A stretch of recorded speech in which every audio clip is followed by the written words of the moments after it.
자, 오늘 말씀의 제목은 소중히 여기는 마음입니다. 소중히 여기는 마음. 오늘 본문 말씀은 두 가지 사건을 이야기하고 있습니다. 하나는 한 여인이 예수님께 향유옥합을 갖고 와서 그것을 깨뜨려 예수님의 머리에 부어 머리를 이렇게 닦아준 그 사건이 나오고요. 또 하나는 예수님의 제자 중에 하나인 가룟 유다가 대제사장들에게 가서 예수님을 파는 그 사건이 나옵니다. 자, 이 두 가지 사건에는 공통점이 있어요. 공통점이 뭐냐면 바로 돈입니다. 돈이에요. 오늘 이것을 우리가 함께 비교하면서 이 의미를 우리가 한번 함께 찾아보기를 원합니다. 자, 먼저 우리 첫 번째 사건을 보겠습니다. 자, 예수님이 베다니에 사는 나병 환자였던 시몬의 집에 들어가셔서 거기서 식사를 하고 있는데 한 여인이 와서 향유옥합을 깨뜨려 예수님의 머리에 부어드린 거예요. 자, 여러분, 근데 깨뜨려 부어드릴 때 아주 사람들 사이에서 아주 그냥 이상한 일이 일어났어요. 왜냐하면 화를 내는 거예요. 사람들이 그 모습을 보고 화를 내요. 예수님께 부어 드리는 그 모습을 보고 사람들이 화를 내면서 이 여인을 책망을 했습니다. 왜냐하면 그 향유 옥합의 값어치 때문이었어요. 그것의 가치에 대해서 3절에서 이렇게 말하고 있는데 매우 값진 향유라고 이렇게 표현하고 있어요. 자, 또 5절에서는 그 액수까지 나오는데 이 향유를 300데나리온 이상에 팔아. 그러니까 이 향유옥합, 그 조그만 향유옥합이 얼마라는 얘기예요? 300데나리온 그 이상이다. 매우 값진 향유였다라고 하는 것을 우리가 알 수가 있습니다. 자, 우리 또 이렇게 나오면 또 한번 계산해 보고 싶잖아요. 그죠? 자, 데나리온.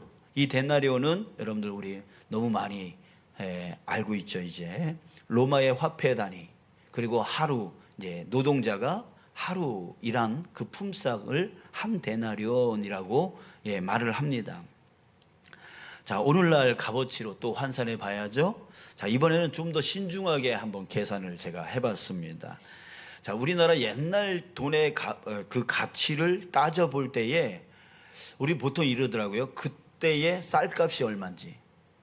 그때 쌀값이 얼마인지. 그래서 그 쌀값과 지금의 쌀값을 비교해서 몇 배 뛰었다. 그러면은 그때의 돈의 가치를 지금의 몇 배 정도 이렇게 계산을 한다. 이렇게 하더라고요. 자, 우리도 그렇게 한번 해보기를 원합니다. 자, 그래서 찾아봤어요.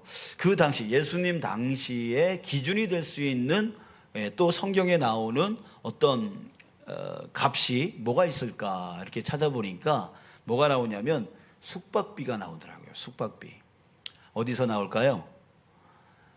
바로 예수님이 비유로 말씀하신 것 중에서 선한 사마리아 사람의 비유 아시죠? 거기에 그 강도 만난 사람, 그 사람을 그 여인숙의 주막에 맡기면서 얼마를 줬어요? 데나리온 2개를 줬다고 그랬어요. 그러니까 2데나리온을 줬다라고 했습니다. 자, 그래서 그 당시에 숙박비가 어느 정도였는가를 한번 찾아봤어요. 그랬더니 1데나리온의 32분의 1 가격이라고 하더라고요. 32분의 1 가격. 자, 그렇다면 요즘에 우리 여인숙, 주막이었으니까 지금의 한 여인숙 정도로 비교를 해보죠. 여인숙의 가격이 1만 원에서 2만 원 정도. 그리고 또 최소 단위로 10,000원이라고 한번 생각해 보죠. 자, 그렇게 되어지면 얼마예요? 계산해 보니까 32만 원. 1데나리온이 지금의 가격으로 비교해 봤을 때 32만 원 정도. 그것도 최소 단위로 한번 계산해 보니까 그 정도더라고요. 자, 그렇다면 그 강도 만난 사람을 주막에다가 맡겨놓으면서 이 데나리온을 줬다라고 했는데, 그렇다면 32만 원의 두 배, 64만 원 정도를 맡기면서 이 사람을 잘 돌봐달라. 예, 부족한 것이 있으면 와서 다시 더 내가 주겠다라고 했던 것은 정말 엄청나게 큰 돈을 맡기고도 나중에 더 이렇게 해주겠다라고 하는 거다, 이렇게 볼 수가 있는 거죠. 자, 그러면 오늘 본문에 나오는 여인이 부어드린 그 향료 옥합값, 이게 중요하잖아요. 자, 그랬을 때 300데나리온 이상이라고 했어요. 자, 그렇다면 300 곱하기 32만 원 하면은 얼마나 되는 거예요? 계산하니까 제가 계산하겠습니다. 여러분 머리가 아플까봐. 계산해 보니까 9,600만 원. 네, 9,600만 원. 정확하지는 않습니다. 정확하지는 않지만 그만큼 여기에 보니까 그 향료 옥합을 매우 값진, 매우 값진이라고 표현을 했으니까 300데나리온이라는 그 돈이 매우 값진 값어치이니까 9,600만 원. 우리가 생각할 때도 상당히 많다라고 하는 느낌이 들죠. 그 정도의 값어치였다라고 하는 거예요. 자, 8절에 보면 예수님이 이렇게 표현했죠. 그는 힘을 다하여 내 몸에 향유를 부어라고 했어요. 힘을 다하여. 이 힘을 다했다라고 하는 이 표현은 바로 그 여인이 자신의 전부를 드렸다라고 하는 그런 표현과 같을 것입니다. 그러니까 예수님이, 그 여인이 정말 힘을 다해서 나를 위해서 그렇게 했다라고 하는 것을 아신 것이죠. 자, 이제 우리 두 번째 사건에 나오는 가룟 유다를 볼까요? 11절에 보면 그들이 듣고 기뻐하여 돈을 주기로 약속하니 라고 했습니다. 자, 이것은 가룟 유다가 예수님을 넘겨주려고 대제사장을 찾아갔어요. 그들에게 내가 예수를 잡게 해줄 테니까 얼마 줄 거야? 이렇게 한 거예요. 그랬더니 대제사장이 그 말을 듣고 기뻐하여 돈을 주기로 약속을 한 거죠. 자, 근데 그 돈이 얼마였냐면 마태복음 26장 15절에 보니까 정확하게 나옵니다. 내가 예수를 너희에게 넘겨주리니 얼마를 주려느냐 하니 그들이 은 30을 달아 주거늘. 은 30, 정확하게 말하면 은 30세겔입니다. 은 30세겔. 자, 이것은 이스라엘의 화폐 단위인데요. 자, 이것을 당시 기준으로 해서 데나리온으로 환산해 보면 90데나리온이고, 아까 계산해 본 것 같이 또 계산을 해보면 약 2,880만 원. 2,880만 원 정도입니다. 자, 이제 계산 끝났어요. 자, 그런데 여러분, 이 값들은 지금 우리에게 어떤 의미를 주느냐라고 하는 거예요. 자, 그것은 바로 그들이 이 한 여인, 향유 옥합을 드린 그 여인과 또한 가룟 유다, 은 30에 예수님을 팔았던 가룟 유다. 자, 그들이 어느 정도의 가치로 예수님을 여기고 있었는가, 이것을 우리가 살펴볼 수가 있는 것이죠. 여러분들 그렇지 않아요? 우리 현 시대에 회사 다니시는 분들 이렇게 보면은 각 호봉수에 따라서 호봉에 따라서 또 각 직장의 종류와 또 직급에 따라서 월급 액수가 어떻게 해요? 똑같나요? 틀려지죠. 틀려지죠. 왜 틀려집니까? 인정해 주는 거예요. 그 사람의 가치를 인정해 주는 거예요. 그 사람의 경력, 그 사람의 위치, 이런 것들을 감안해 주는 거죠. 가치를 해주는 거죠. 뭐 올해 10년을 일한 사람과 어제 들어온 사람과 똑같은 가격으로 똑같은 월급을 준다면 그 누가 일하고 싶겠어요? 그렇죠? 그만큼 일한 가치, 나를 가치 있게 해줘야 그만큼 또 일을 열심히 할 수 있지 않겠어요? 자, 그러니까 지금 이들이 지금 드렸던 향유 옥합과 또한 은 30이라고 하는 그 돈, 이것을 통해서 우리는 가룟 유다가 또한 이 한 여인이 예수님을 어느 정도의 가치로 여겼는가, 어느 정도 소중히 여겼는가, 이것을 우리가 알 수가 있는 거예요.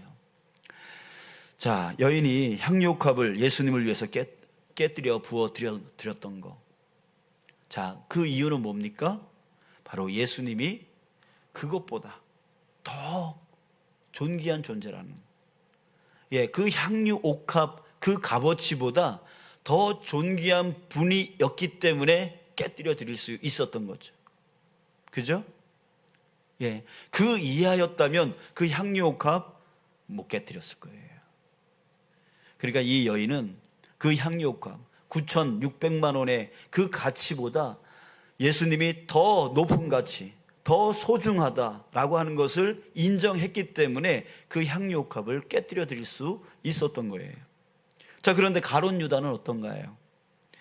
물론 가룟 유다가 예수님을 팔아서 받은 2,880만 원, 이거 적은 가격이 아니죠? 적은 가격이 아니에요. 그런데 왜 대제사장은 은 30을 달아줬을까요? 여러분들, 이 의미를 우리가 좀 알아야 됩니다. 왜 은 30이었을까요? 그리고 이것을 그냥 군소리 없이 가룟 유다는 받아가요. 뭔가 이유가 있었던 것이죠. 여러분들, 여기서 우리가 알아야 될 건 뭐냐면, 이 값 2,880만 원의 돈, 이것을 알기보다는 왜 은 30이냐, 이것을 우리가 알아야 될 것 같아요. 은 30이라고 하는 이 값은 구약율법에 나옵니다. 구약율법에 황소가, 우리 집 황소가 밖에 나돌아다니다가 이웃집의 노예를, 종을, 하인을 받아서 죽인 거예요. 그렇게 되어질 때 주는 돈이, 그 노예가 죽었잖아요. 그래서 주는 돈이 바로 은 30이었습니다. 자, 그렇다면 지금 대제사장들이 가룟 유다에게 은 30을 달아준 그 속내는 뭐예요? 예수님을 뭘로 여긴 거예요? 노예로 여긴 거예요. 노예 정도의 가치로 여긴 거예요. 그걸 아무 군소리 없이 받아간 가룟 유다는 그 예수님을 뭘로 여긴 거예요? 알았을 거란 말이에요. 율법에 은 30이 어떤 의미를 갖고 있는지 알았을 거란 말이에요. 그렇다면 가룟 유다도 예수님을 그 정도로밖에 생각하지 않았다는 얘기예요. 여기서 은 30의 의미는 바로 그겁니다.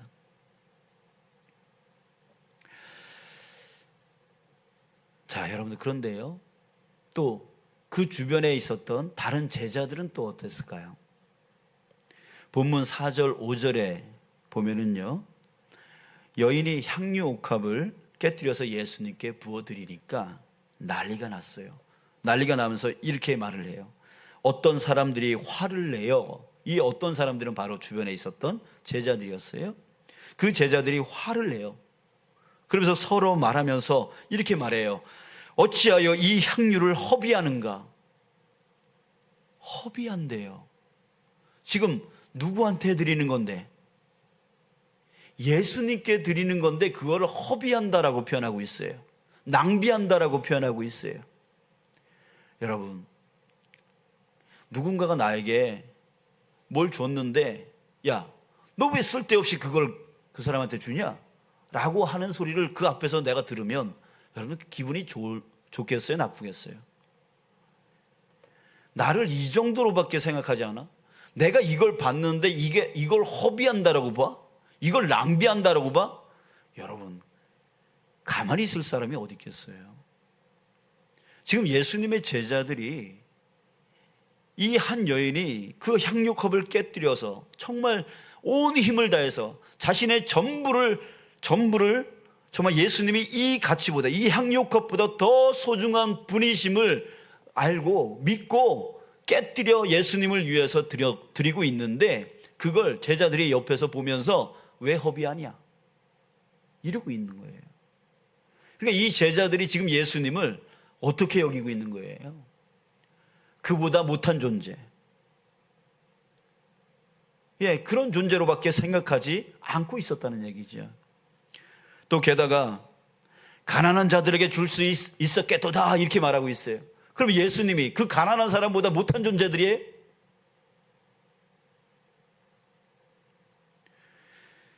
그러면서 그 여자를 책망하고 있어요. 이 여자는 지금 자신의 전부를, 자신의 인생의 전부인 그 향유 옥합을 깨뜨려서 예수님을 위해서 드리고 있는데 그 마음은 보지 아니하고 그저 그 돈만 쳐다보면서 너 왜 허비하냐 이러면서 책망하고 있다는 얘기예요. 여러분들, 우리가 이런 실수를 너무 많이 하는 거예요. 그 사람이 어떤 일을 했고 어떤 수고를 했는지 그것은 보지 아니하고 그저 겉으로 드러난 결과, 자기가 보고 싶은 것만 보고 자기가 판단하고 싶은 것만 판단하면서 사람을 책망할 때가 얼마나 많은지 모릅니다. 사랑하는 여러분, 저와 여러분들은 그 사람의 수고, 그 사람의 마음을 먼저 볼 수 있는 자 되어지길 주님의 이름으로 축복합니다. 아멘. 그랬어요. 결과가 좀 내 눈에 시원찮아도 그가 이렇게 하기 위해서는 수고했구나, 이렇게 하기 위해서는 노력했구나라고 하는 그 마음을 보아주고 그 마음을 칭찬해주고 격려해 줄 수 있는 자, 그게 바로 성숙된 자이죠. 자, 여러분, 그래요. 지금 예수님의 제자들이나 또한 그 중에서 대표적으로 가룟 유다는 예수님을 그냥 노예 정도로밖에 생각하지 아니하고, 허비하는, 그 아까운 돈 허비한다라고 생각할 정도로 예수님을 소중히 여기지 않는 그런 자의 모습을 보여주고 있습니다. 그러면서 그 여인의 행위를, 그 마음과 그 수고를 보지 아니하고 그 결과, 그 돈만 쳐다보고 그것을 아깝게 왜 그렇게 허비하느냐라고 하고 있는 것이죠. 사랑하는 여러분, 우리 자신은 예수님을 얼마나 소중히 여기고 있습니까? 예수님을 어느 정도의 가치로 여기면서 살아가고 있습니까? 또 예수님께 자신의 물질과 자신의 시간과 자신의 몸을 들여서 헌신하는 그런 분들을 얼마나 가치 있게 보면서 그들에게 칭찬과 격려를 해주고 계십니까? 어제 새벽 기도회 때 말씀에 이런 말씀이 있었습니다. 이사야서 29장 13절 말씀인데, 주께서 이르시되 이 백성이 입으로는 나를 가까이 하며 입술로는 나를 공경하나 그들의 마음은 내게서 멀리 떠났나니. 이스라엘이 멸망당한 이유가 바로 이거라고 말하고 있습니다. 말로는 하나님을 공경해요. 그러나 실질적인 삶에서는 그들의 마음은 하나님을 멸시하고 있다는 거예요. 여러분, 말로만 믿음 있는 척하고 말로만 잘하는 척하는 사람은 결국 어떻게 된다는 뜻입니까? 결국 하나님이 그를 멸망시킬 수밖에 없다는 얘기예요. 사랑하는 여러분, 우리 교회 온 성도들은 오늘부터 말과 혀로만 주님을 공경하는 자가 아니라 정말 마음으로 진심으로 주님을 공경하는 자 되어지길 주님의 이름으로 축복합니다. 우리 그런 교회 되어지길 원합니다. 말과 혀가 아니라 정말 마음으로 진심으로 정말 예수님을 정말 소중한 분임을 소중하게 여겨서 주님 앞에 그 드림이 아깝지 아니하고 주님께 헌신함이 아깝지 아니한 그 삶을 우리가 온전히 살아갈 수 있는 자 되어지길 간절히 소원합니다. 여러분들, 그 모습은 어디서 드러납니까? 제일 먼저 드러나는 것은 바로 예배의 자세입니다. 예배의 자세부터 달라지는 것이에요. 정말 저 사람은 예수님을 공경하는구나. 근데 저 사람은 그렇지 않구나. 이것이 어디서 나오냐면 바로 예배의 자세부터 나오는 거예요. 예수님이 정말 소중하다면 어떻게 해야 될까요? 그건 여러분들이 판단하십시오. 내가 정말 예수님을 소중하게 여기고 하나님을 정말 진정으로 마음으로 공경을 하고 있다면 그 예배는 어떤 자세로 드려야 될까? 미리 가야 될까? 지각해도 될까? 결석해도 될까? 여러분들 이거 판단 금방 할 수 있을 거예요. 어떻게 해야 되는지. 그리고 여러분, 예배는 사람을 위한 시간이 아니잖아요. 나를 위한 시간이 아니잖아요. 예배는 누구를 위한 시간입니까? 바로 주님을 위한 시간이에요. 주님께 나를 산 제물로 올려드리는 시간이에요. 나를 태우는 거예요. 나를 태워서 하나님 앞에 드리는 거예요. 그래서 찬송을 정말 누구보다도 열심히, 기도도 누구보다도 열정적으로, 말씀도 누구보다도 잘 들으며 정말 주님의 말씀대로 살겠노라고 결단하며 하나님 앞에 나를 태워서 올려드리는 것이 바로 예배라고요. 그러니까 하나님을 공경하는 자세에서 가장 먼저 드러나야 될 것은 바로 예배의 자세인 것입니다. 자, 그 다음으로 마음으로 주님을 공경하는 자는 또한 서로서로 우리 성도들을 존중하는 자세로 드러납니다. 그죠? 왜 그렇습니까? 우리 모두는 누가 세운 자들이에요?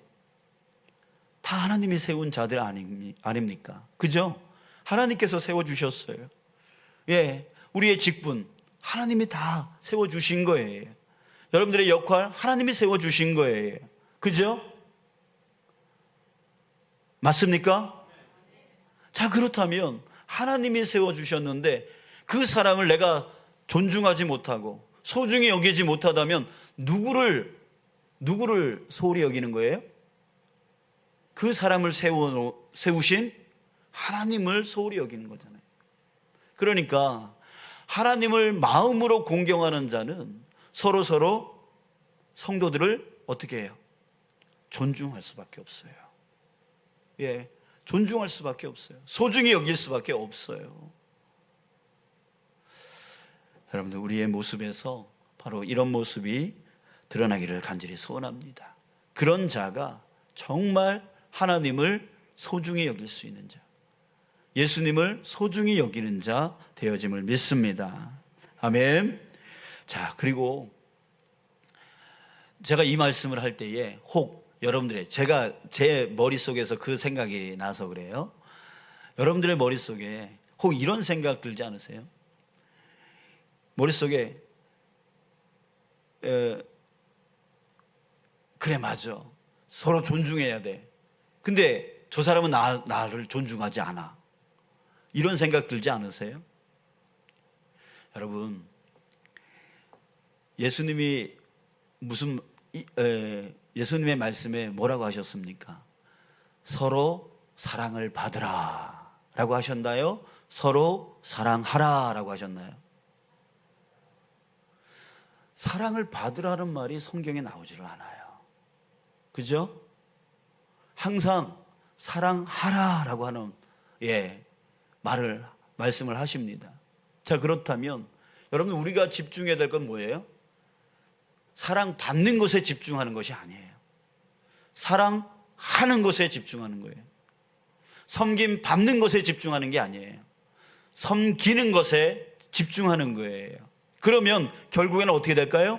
서로서로 섬기니까 서로서로 섬김 받게 되어지는 거예요. 그런데 우리는 그것을 거꾸로 자꾸만 생각한다고요. 저 사람이 나를 사랑해 주지 않아, 섬겨주지 않아, 자꾸만 이것을 먼저 생각하니까 마음이 속상해져. 그러니까 하고 싶어요? 안 하고 싶어요? 안 하고 싶어요. 그러니까 계속해서 섬김이 사라져버리고 사랑이 사라져버리는 거예요. 여러분, 우리가 집중해야 될 것은 저 사람이 나한테 왜 사랑해주지 않느냐, 저 사람이 왜 나를 섬겨주지 않느냐, 왜 내 말을 들어주지 않느냐, 여기에 집중하는 우리가 아니라 우리 자신이 먼저 섬겨주고 사랑해주고 여기에 집중해 나가야 된다는 거예요. 그럴 때 우리 주문진 교회는요, 사랑이 넘치는 교회가 될 줄 믿습니다. 섬김이 넘치는 교회가 될 줄 믿습니다. 화목이 넘치는 교회가 되어지는 거죠. 자, 여러분, 이제 우리 이 두 가지를, 나는 예수님을 얼마나 소중히 여기는가. 예물을 드릴 때 그것이 내가 드리기에 아깝다면 예수님은 그 돈보다 더 아래로 내가 여기고 있는 거죠. 정말 주님을 나의 힘을 다하여 주님을 소중히 여겨 나갈 수 있는 자 되어지는 저와 여러분들 되어지길 원합니다. 또한 주님이 세워주신 우리 모든 성도들을 서로 섬겨주고 소중히 여겨주고 존중해 줄 수 있는 그 언어로, 야, 너 일로 와봐. 나이가 어리다고 해서 그런 식으로 대하는 우리가 아니라 그 한 사람 한 사람이 나이와는 관계없이 정말 하나님께서 그 직책으로, 그 직분으로, 그 역할로 세워놓으신 것에 대하여 하나님을 공경하듯 그 사람을 소중히 여길 수 있는 그 모습이 우리 안에 드러나기를 간절히 소원합니다.